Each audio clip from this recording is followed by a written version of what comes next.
Australia में होने वाली ओडीआई सीरीज के लिए टीम इंडिया सामने आ चुकी है और अब तक सब लोग जान चुके हैं कि रोहित शर्मा इस टीम का हिस्सा हैं, लेकिन वो कप्तानी से हटा दिया गया है और कप्तान बना दिया गया है शुभमन गिल को।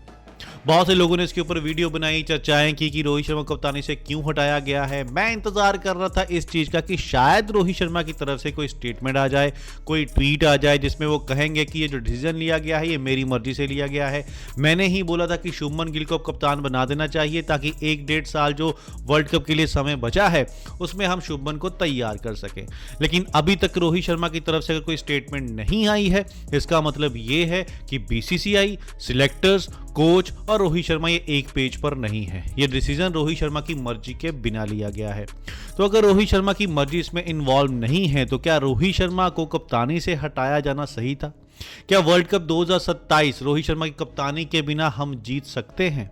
तो चलिए इन सब चीजों के ऊपर बारीकी में बात करते हैं और समझते हैं कि रोहित शर्मा को आखिर कप्तानी से हटाया क्यों गया, टीम में चेंजेस किए क्यों जाते हैं। चेंजेस करने का एक ही पैरामीटर है, अगर हमने बल्लेबाज को टीम से निकाला है, उसकी जगह नया बल्लेबाज लेके आए हैं तो उसका कारण यही हो सकता है कि वो बल्लेबाज परफॉर्म नहीं कर रहा है। अगर हम कप्तानी चेंज करना चाहते हैं उसका कारण भी यही हो सकता है कि टीम उसकी कप्तानी में अच्छा रिजल्ट नहीं दे पा रही है। लेकिन कप्तानी भी अच्छी हो रही हो, बल्लेबाज परफॉर्म भी कर रहा हो, तो फिर चेंज करने की जरूरत क्या पड़ी? रोहित शर्मा जिन्होंने अपना पिछला मैच चैंपियन ट्रॉफी में खेला था और वो फाइनल मैच था, फाइनल हम जीते, आईसीसी ट्रॉफी जीती, उसके साथ साथ में फाइनल मैच में Rohit Sharma man of the match भी रहे। मतलब जो पिछला मैच रोहित ने खेला था वो उनकी कप्तानी में हम जीते और वो मैन ऑफ द मैच भी रहे। तो किस बेसिस पे हम ये कह सकते हैं कि रोहित शर्मा को अब कप्तानी नहीं करनी चाहिए? रोहित शर्मा की कप्तानी के अंदर ना हमने 3 आईसीसी टूर्नामेंट, पिछले जो 3 आईसीसी टूर्नामेंट हुए उसमें सिर्फ एक मैच हारा है। 8 महीने के अंदर हमने 2 आईसीसी ट्रॉफी जीत ली थी रोहित शर्मा की कप्तानी में। मुझे नहीं याद आता इंडियन क्रिकेट हिस्ट्री में ऐसा कोई कप्तान था जो बिना कोई मैच हारे 3 मल्टीलेटरल टूर्नामेंट के अंदर इतना ज्यादा डोमिनेट करके जीता हो। 2023 वर्ल्ड कप अगर हमसे थोड़ी सी चूक नहीं हुई होती तो भाई साहब वो वर्ल्ड कप भी हम जीते और रोहित शर्मा एमएस धोनी के बराबर खड़े होते। ऐसे कप्तान को सिर्फ एज के नाम पर, यही एक पैरामीटर है ना, और क्या पैरामीटर है? मतलब अजीत अगर करें यही कहा है कि 38 साल के रोहित शर्मा हो गए हैं और 40 साल के वो हो जाएंगे जब वो वर्ल्ड कप आएगा, तो एज को देखते हुए आपने सिर्फ और सिर्फ कप्तान चेंज कर दिया। अभी शुभमन गिल की एज क्या है? 25 साल। अगर 2 साल के बाद भी उनको कप्तान बना दिया जाता है तो 27 साल की एज में कप्तानी मिलना अच्छी अचीवमेंट है भाई साहब। उसके बाद भी अगर वो 39 की एज तक खेलता है तो 12 साल बचे उसकी कप्तानी के लिए, मतलब 3 वर्ल्ड कप उसकी कप्तानी में खेले जा सकते हैं। तो इतनी जल्दबाजी क्या थी? जिस बंदे ने हमको इतना कुछ दिया, रोहित शर्मा की बात कर रहा हूं, उसको हम क्या 1-1.5 साल नहीं दे सकते? इस 1-1.5 साल में हमने मैच कितने खेलने हैं? 20 मैच खेलने हैं।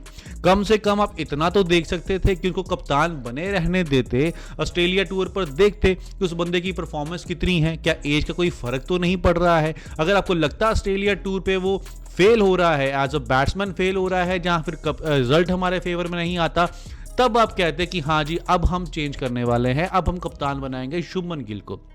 लेकिन आपने बिना किसी मैच को देखे, बिना उसकी परफॉर्मेंस देखे आपने कप्तान को चेंज कर दिया। रोहित शर्मा जिसने 10 किलो वेट 2027 वर्ल्ड कप के लिए कम कर लिया है, और अजीत अगर क्या कहते हैं कि रोहित शर्मा और विराट कोहली नॉन कमिटल हैं वर्ल्ड कप 2027 के लिए, मतलब उनके ऊपर शक है कि 2027 तक ये दोनों बंदे अवेलेबल रहेंगे या नहीं रहेंगे। भाई साहब किसी खिलाड़ी को सिलेक्ट करने का क्या पैरामीटर है? उसकी फिटनेस, चाहे 20 साल का लड़का हो चाहे 40 साल का हो, फिटनेस टेस्ट पास करेगा तो ही टीम में आएगा। तो अगर 40 साल का बंदा भी वो फिटनेस टेस्ट पास कर रहा है तो फिर एज एक पैरामीटर क्यों है? आप क्यों दिमाग में रख रहे हो वो 40 साल का है? आप दिमाग में सोच लो वो 25 साल का है, क्योंकि फिटनेस टेस्ट तो पास कर रहा है ना, बंदा मेहनत कर रहा है, बंदे ने अपना वेट कम कर लिया है, कम से कम उसकी परफॉर्मेंस तो देखो। फिर दूसरा आपने कप्तान बना दिया शुभमन गिल को। शुभमन गिल को कप्तान बनाए जाने के पीछे सिर्फ एक ही कारण मुझे समझ में आता है, वो है बीसीसीआई एक पोस्टर बॉय ढूंढना चाहती है। हम सब जानते हैं इससे पहले विराट कोहली बीसीसीआई के पोस्टर बॉय थे। पोस्टर बॉय का मतलब क्या है? मतलब यह है भाई साहब एक ऐसा बंदा ढूंढना है जिसको बीसीसीआई प्रमोट करेगी, उसकी इतनी एडवर्टीजमेंट करेगी कि उसको ब्रांड बनाएगी। जब वो ब्रांड बन जाएगा तो ब्रांड बनने से फायदा क्या होगा, वो एंडोर्समेंट करेगा, एडवर्टीजमेंट करेगा, जिसका कुछ हिस्सा बीसीसीआई को भी आएगा।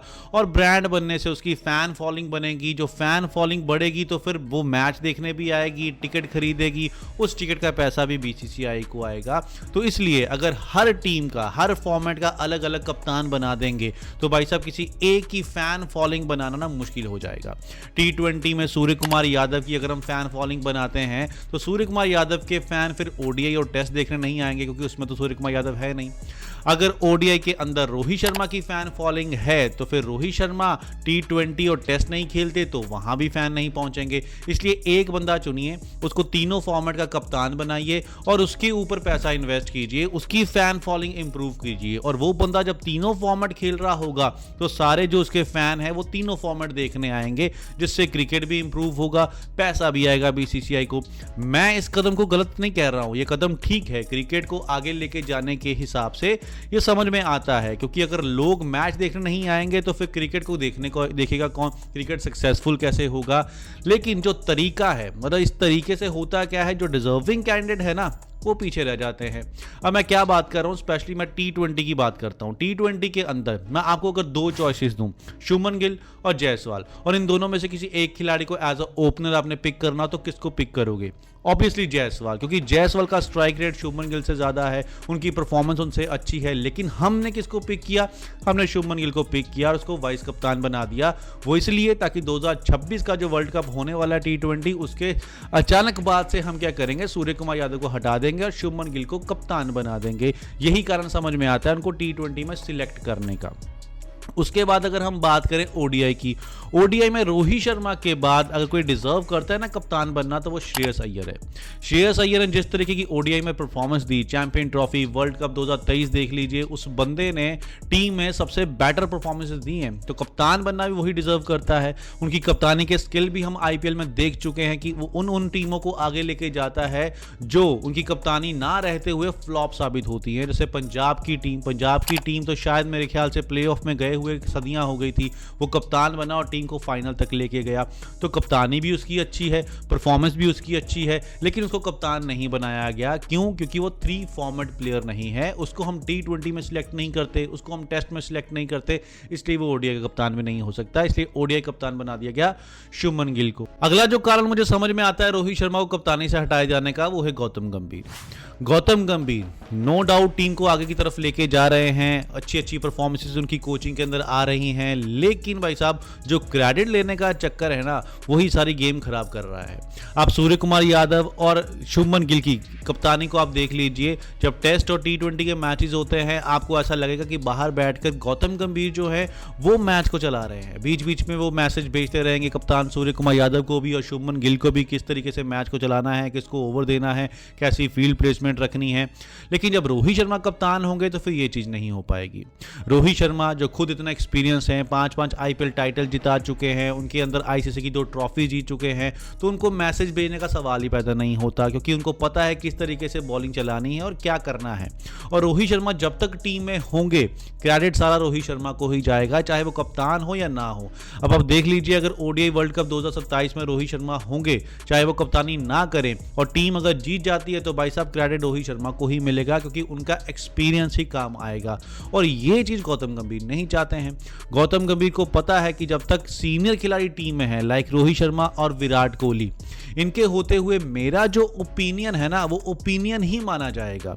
कहने का मतलब है, अगर मैं कोई सलाह देता हूं कि भाई साहब ऐसी बॉलिंग होनी चाहिए, वैसी फील्ड प्लेसमेंट होनी चाहिए, तो इन दोनों का ओपिनियन भी अपने होंगे, उन दोनों के ओपिनियन को भी प्रेफरेंस दी जाएगी। लेकिन जब ये दोनों टीम में नहीं होंगे तो मेरे ओपिनियन को ही फाइनल डिसीजन माना जाएगा। और शायद यही कारण है कि गौतम गंभीर चाहते हैं कि मेरे अंडर ऐसे खिलाड़ी हों जो मेरी बात सुने, वो अपनी सलाह ना दें, बस मेरी सलाह को फाइनल सलाह माने। अब रोहित शर्मा को उन्होंने कप्तानी से तो हटा दिया, लेकिन इसके साथ साथ में नया डर भी सता रहा है। डर इस बात का, जिस तरीके से टेस्ट में रोहित और विराट ने अचानक रिटायरमेंट ले ली थी, अब कहीं ये ना कह दें ऑस्ट्रेलिया सीरीज से पहले कि हमारी टाटा बाय बाय, बस जितना क्रिकेट खेलना था खेल लिया, अब इंटरनेशनल क्रिकेट को हमारी अलविदा है। क्योंकि भाई साहब कुछ भी हो सकता है, ये दोनों अपनी सेल्फ रिस्पेक्ट को हमेशा पहले रखते हैं, इनकी सेल्फ रिस्पेक्ट से ऊपर कुछ भी नहीं है। उसके साथ में डर एक ये भी है, कहीं बीसीसीआई कहीं पॉलिटिक्स तो नहीं खेल रही है, रोहित शर्मा को जानबूझकर कप्तानी से हटाकर उनके ऊपर प्रेशर डाल रहे हों ताकि वो ऑस्ट्रेलिया टूर पर जाए, वहां जाकर फ्लॉप हो जाए और उनको हम टीम से ड्रॉप कर सकें। भाई कुछ भी हो सकता है, लेकिन एक बात तो मैं दावे से कह सकता हूं, रोहित और विराट के बिना टीम इंडिया 2027 वर्ल्ड कप नहीं जीत सकती। T20 वर्ल्ड कप की अलग बात है, वहां पर आप यंग टीम को भेज दोगे ना, तब भी वो कुछ ना कुछ कर सकती है, क्योंकि T20 में हमारे पास बहुत ज्यादा टैलेंट है। लेकिन 50 ओवर के एक गेम में आप क्रिकेट हिस्ट्री उठा के देख लीजिए, 50 ओवर की गेम में हमेशा वही टीम जीतती है जिसके पास सीनियर और जूनियर का एक्सपीरियंस होता है, मतलब मिक्सचर होता है। वो एक्सपीरियंस खिलाड़ी जब टफ कंडीशन आती हैं, वहां पर आपको हेल्प करता है किस तरीके से ये कंडीशन से निकलना है। तो रोहित और विराट का वहां रहना बहुत जरूरी है। अजीत अरकर साहब की ये बात मुझे बहुत बुरी लगी जब उन्होंने कहा कि नॉन कमिटल हैं ये दोनों। मतलब आपको तो कहना चाहिए था कि यार इन दोनों के एक्सपीरियंस की हमको बहुत ज़्यादा ज़रूरत है। हम चाहते हैं कि दोनों खिलाड़ी अब सिर्फ और सिर्फ अपनी बल्लेबाजी के ऊपर ध्यान दें, शुभमन गिल को गाइड करें, ताकि 2027 वर्ल्ड कप के अंदर शुभमन गिल को गाइड करते हुए, उनको सिखाते हुए, अपना एक्सपीरियंस शेयर करते हुए टीम को वर्ल्ड कप जिताएं।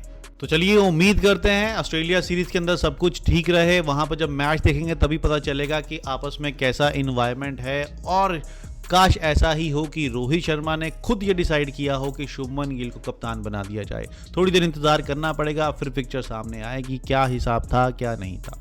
चलिए आज की वीडियो में इतना ही, अगली वीडियो में मिलेंगे नए टॉपिक के साथ। जाते जाते आप सबको शुभकामनाएं, आप सबका दिन मंगलमय हो।